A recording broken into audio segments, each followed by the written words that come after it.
It's February the 16th of 2023, and I welcome you all tuning in to the 20th episode of the show, Too Long Didn't Scroll. Ever feel you didn't want to find out what happened the previous day by scrolling through your endless seeming newsfeed? Then this show is for you. On YouTube, Google Podcasts, Apple Podcasts, Spotify, Amazon Music, and more, you can tune in to a quick 5-minute listenable summary of news events you may have missed or not felt like reading through. Links are all in the description, and happy learning, everybody. So, we begin day 28 in the countries of Armenia and Azerbaijan, which have been in the midst of violently chill relations ever since both countries' inceptions out of the Soviet Union back in the early 1990s.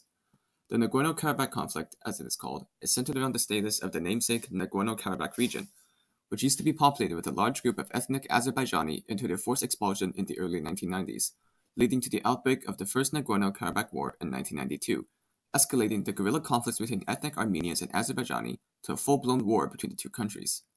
During that war, ethnic Armenians in the region declared it to be an independent, albeit unrecognized country with the intention of reuniting with Armenia, creating the so-called Republic of Artsakh. Full-blown conflict continued through to 1994 before dying down until a brief period in 2020, when renewed tensions initiated the Second Nagorno-Karabakh War between Artsakh allied with Armenia against Azerbaijan. The conflict has raged on for several decades and has claimed well over 40,000 lives and triggered a mass refugee crisis. Though as of today, things may be looking up in the direction of peace, as Armenia has presented Azerbaijan with a proposition of peace in an effort to end the conflict once and for all, though whether Azerbaijan will agree to the terms has yet to be confirmed. Moving on a bit north to the country of Russia, the country's membership in the Council of Europe has now been put into severe question.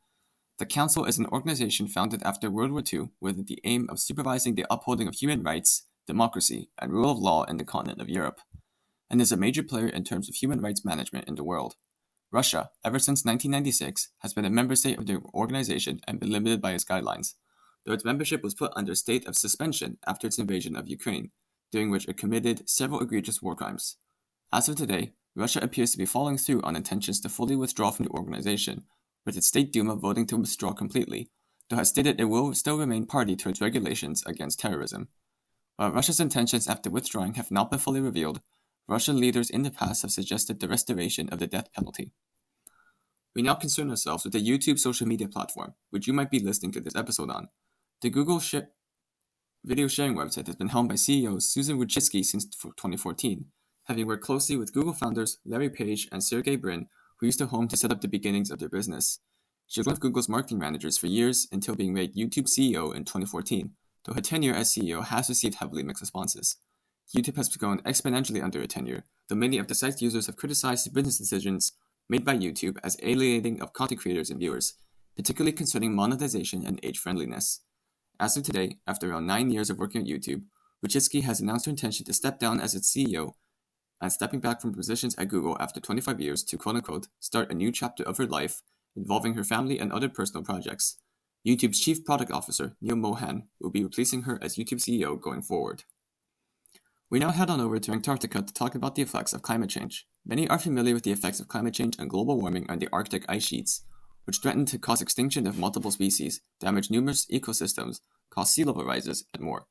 Many such effects are being felt in the South Polar continent of Antarctica too, with its ice sheets having also decreased in size by a significant number. As of today, reports by the American National Snow and Ice Data Center have stated that Antarctica's sea ice coverage have now fallen to a record low of 1.91 million square kilometers, or 74,000 square miles, after having previously hit a record low last year. The effects of Antarctica's ice sheet melt could also massively affect sea levels, with estimates of up to 25 centimeters in rise over the next several decades.